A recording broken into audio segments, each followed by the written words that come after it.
This is Max and Mia Podcast. Hey there, everyone. Welcome back to Max and Mia Podcast. Hello. We're so happy you're here with us today. Max, I'm really excited about today's episode. Me too, Mia. And before we dive in, we want to say a huge thank you to all our amazing listeners around the world. Absolutely. We love hearing from you. So please don't be shy. Drop us a comment and let us know where you're listening from. Are you tuning in from Asia, Europe, North America, Africa, South America, or maybe Oceania? Yes, we're always curious to know which country you're in and how you're practicing your English. Your comments really make our day. They sure do. Now, Max, I have a question for you. When was the last time you went to a restaurant? Oh, actually, just last weekend. I went to this lovely Italian place downtown. But you know what, Mia? I was thinking about our listeners, and I realized that ordering food at a restaurant can be quite challenging when you're learning English. That's so true. There are so many different phrases to know, and sometimes the menu can be confusing. Plus, you have to interact with the waiter or waitress, which can feel a bit intimidating. Exactly. So today, we're going to help you feel more confident when you're dining out. We'll explore useful expressions, common questions, and everything you need to know about ordering at a restaurant. We have some fantastic conversations prepared for you today that will show you real-life situations. But before we listen to our first dialogue, let's go through some essential vocabulary that will help you understand everything better. Great idea. So grab your notebook, get comfortable, and let's start with the key words and phrases you'll need to know. Vocabulary Preview. All right, let's begin with our first word, browse.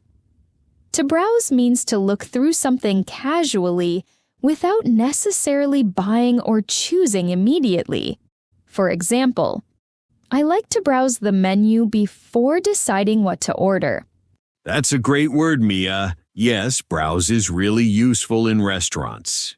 You can also say, I'm still browsing when the waiter asks if you're ready to order. Here's my example. Take your time to browse our wine selection. Now, my first word is appetizing. This adjective describes food that looks or sounds delicious and makes you want to eat it. For example, the chocolate cake looks really appetizing. Oh, I love that word. Appetizing is such a nice way to describe food. You might hear someone say, "That smells appetizing," when they walk into a restaurant. Here's another example. The chef made the salad look more appetizing with fresh herbs. My second word is tender. When we talk about meat, tender means it's soft and easy to chew, the opposite of tough. For example, this steak is so tender. It melts in your mouth. Absolutely. Tender is what we all want when we order meat. You might ask the waiter, "Is the chicken tender?" before ordering. Another example could be, the slow-cooked beef was incredibly tender. Now, here's my second word, crispy. This describes food that makes a crunching sound when you bite it. It's firm and fresh. For example, I love crispy bacon with my breakfast. Crispy. That's such a satisfying texture. You often hear this word with fried foods too. Here's my example. The restaurant serves crispy French fries that are golden brown.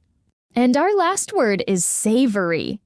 This describes food that has a salty or spicy taste, not sweet. For example, I usually choose savory dishes over sweet ones for dinner. Perfect. Savory is the opposite of sweet, and it's really common in restaurant descriptions. You might see savory herbs on a menu. Here's another example. The savory mushroom soup was full of rich flavors. Now that we have these 5 words, browse, appetizing, tender, crispy, and savory, let's listen to our first conversation and see how they're used in a real restaurant situation. Good evening. Welcome to Riverside Grill. My name is Tyler and I'll be your server tonight. Can I start you off with something to drink? Hi, Tyler. Thank you so much. I'd like to browse your drink menu first, if that's okay. What do you recommend? Of course. Our house specialty is the cucumber mint lemonade. It's very refreshing. We also have a great selection of iced teas and fresh juices. That lemonade sounds appetizing. I'll have that, please. Perfect choice. And for you, sir? I'll have a sparkling water with lime, please. Excellent. I'll get those drinks started for you right away. Have you had a chance to look at the menu, or would you like a few more minutes to browse? Actually, we're still deciding. Could you tell us about tonight's specials? Absolutely. Tonight we have grilled salmon with herb butter. The fish is incredibly tender and flaky. We also have our famous crispy chicken wings with 3 different sauces and a savory mushroom risotto that's been very popular. Those wings sound interesting. Are they really crispy? Oh yes, they're double fried to get that perfect crunch. The sauces are buffalo, honey garlic, and our special barbecue blend. What about the salmon? How is it prepared? It's grilled to perfection and served with roasted vegetables and wild rice. The herb butter really makes it special. It's made with fresh dill, garlic, and lemon. That does sound appetizing, but I'm actually in the mood for something more savory. What would you suggest? Well, our ribeye steak is always tender and juicy. It comes with garlic mashed potatoes and steamed broccoli. Or if you prefer, we have a delicious pasta dish with mushrooms and Italian sausage. I think I'll go with the salmon, please. How long does it typically take? About 15 to 20 minutes. It's worth the wait, I promise. I think I'll have the ribeye. Medium rare, please. And could you make sure it's nice and tender? Absolutely. Our steaks are aged for extra tenderness. Would you like to add any appetizers while you wait? Are your appetizers crispy? I love crunchy foods. Our mozzarella sticks are perfectly crispy on the outside and melty inside. We also have crispy calamari rings with marinara sauce. Let's share the calamari, please. Great choice. So that's the cucumber mint lemonade, sparkling water with lime, crispy calamari to share, grilled salmon, and ribeye medium rare. Is there anything else I can get for you? I think we're all set for now. Thank you so much, Tyler. My pleasure. I'll get your drinks and appetizer out first, then your main courses. Enjoy your evening. Thank you. This place has such great service. We appreciate that. I'll be back to check on you soon. All right, everyone, let's break down what we just heard. That was a really great example of how ordering at a restaurant actually works in real life. There were so many useful expressions and techniques that Brooke and Garrett used. I noticed Tyler was very friendly right from the start. What do you think about that? Exactly. Tyler immediately introduced himself and offered drinks. That's very typical in American restaurants. Notice how he said, "Can I start you off with something to drink?"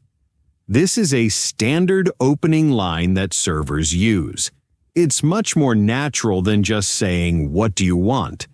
And Brooke asked to browse the menu first, right? Right. That's a smart move. When Brooke said, "I'd like to browse your drink menu first, if that's okay," she was being polite and buying herself time to look at the options. This is much better than feeling rushed or saying, "I don't know," immediately. Another thing I loved was how they asked about the specials.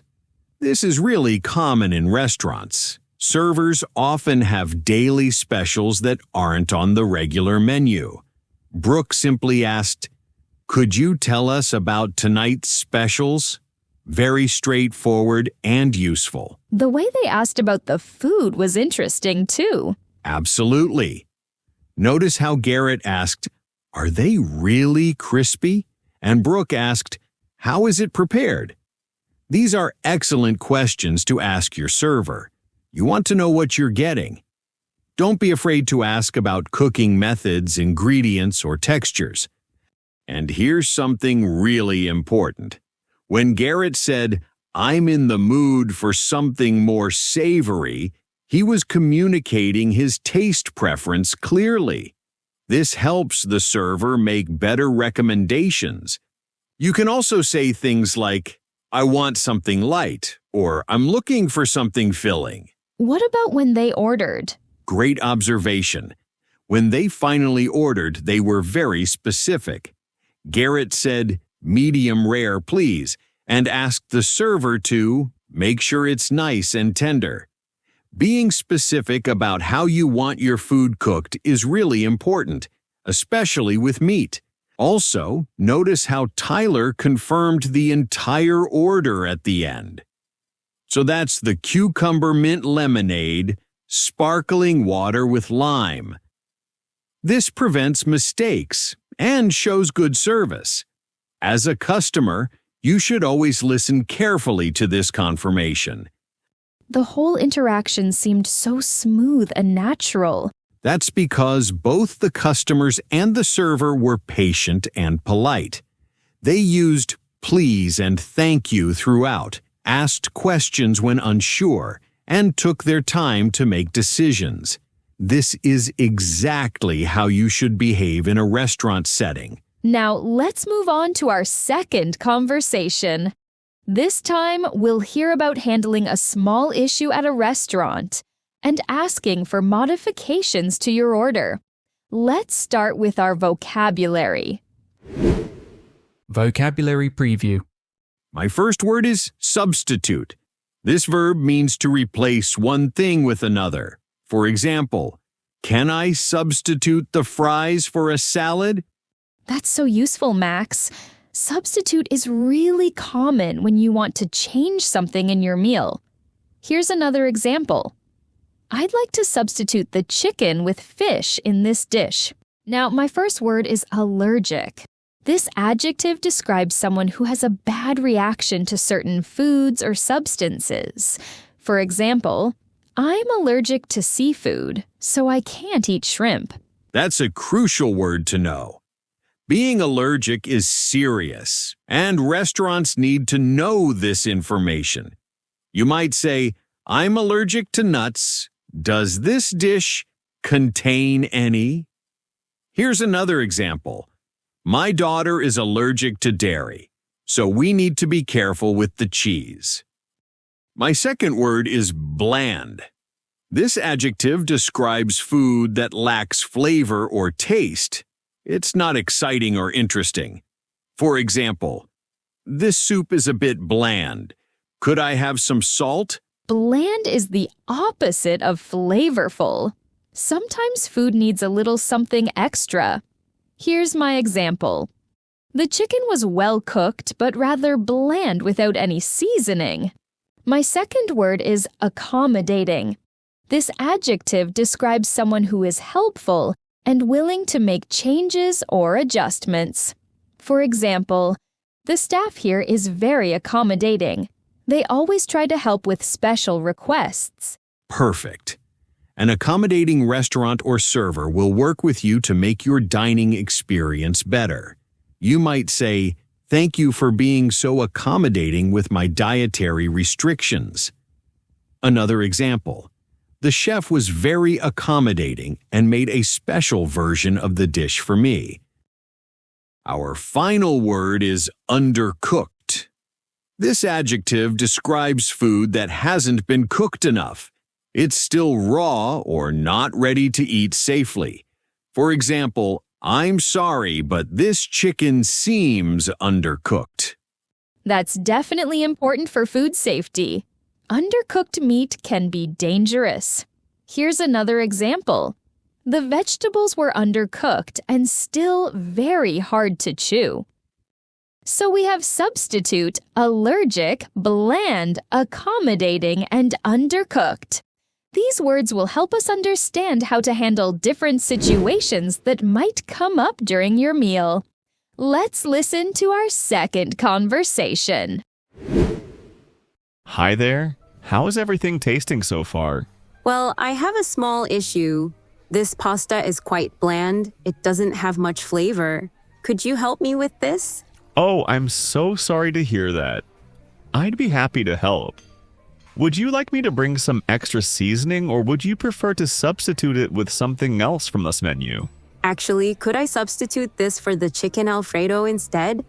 But I need to mention that I'm allergic to mushrooms. Does that dish contain any? Let me check with the kitchen for you. Our chicken Alfredo doesn't normally have mushrooms, but I want to make sure there are no mushrooms in the sauce either. Excuse me, I hate to interrupt, but I think my steak is undercooked. I ordered it medium well, but it's still quite red in the center. Of course, I'm really sorry about that. I'll have the kitchen cook it a bit longer for you right away. How would you like me to handle this? Should I bring you a completely new steak, or have them cook this one more?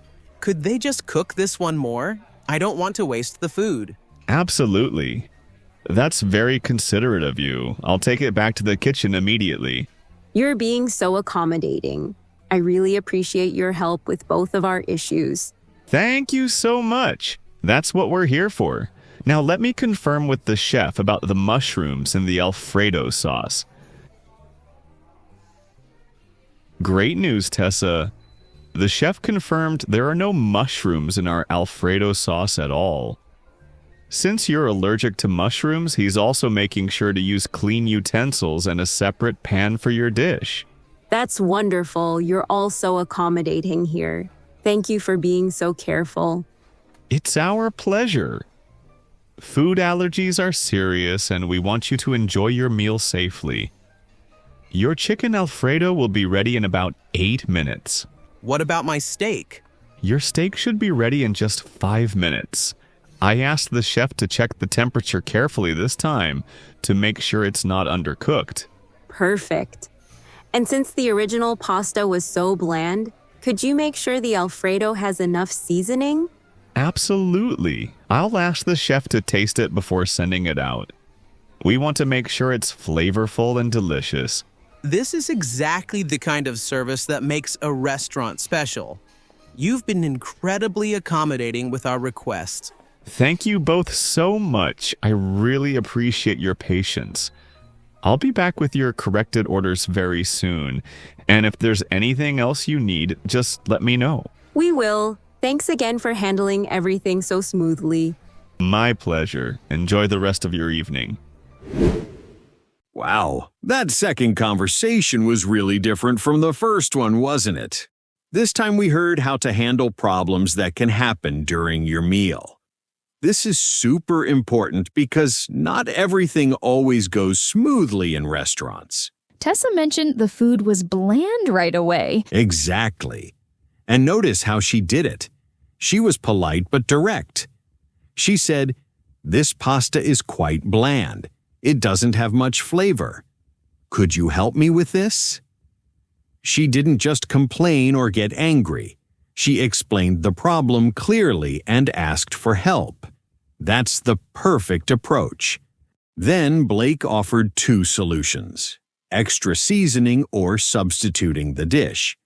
This shows how accommodating good restaurants try to be. When you have a problem, don't be afraid to speak up. Most places want to fix it. The allergy situation was handled well, too.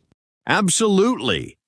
Tessa was very smart to mention I'm allergic to mushrooms right away. Food allergies are serious, and restaurants need this information to keep you safe. Notice how Blake didn't just say, "Probably no mushrooms." He went to check with the kitchen. That's exactly what should happen. And here's something really important. Blake said the chef would use clean utensils and a separate pan.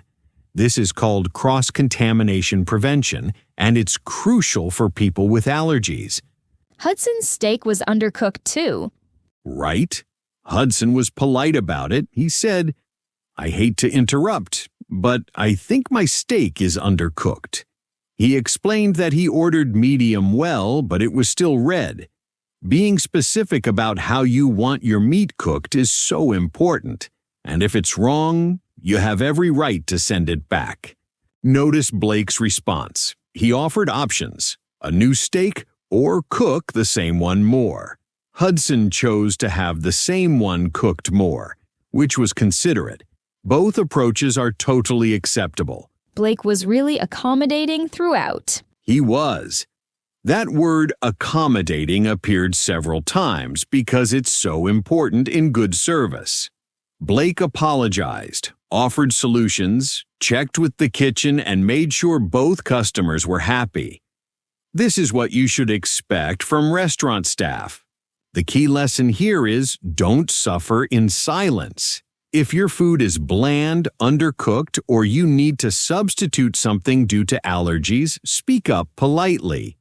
Good restaurants want to fix problems and make your experience better. Well, that brings us to the end of today's episode about ordering at restaurants. We covered so much today, from browsing menus and asking about specials to handling problems and making substitutions.